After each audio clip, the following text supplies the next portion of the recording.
సూపర్వైజర్గా కూడా ఇక్కడ పనిచేస్తానమ్మా. అయితే ఆ తవ్వకాలు ఏం దొరికాయి ఆర్కియల్ డిపార్ట్మెంట్కి?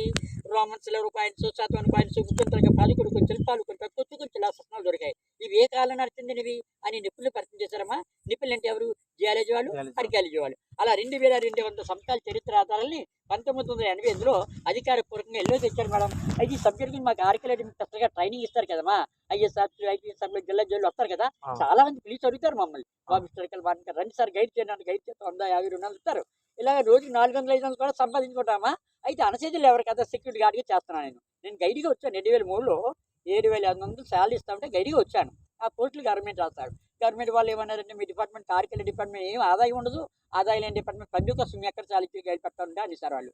సార్ మీరు శాలరీ పెట్టానంటే వచ్చిన శాలరీ లేకుండా చేస్తాను, రాలేదు కదా సార్. నేను డ్రైవర్ని సార్, ఫిషింగ్ బోట్ డ్రైవర్ను.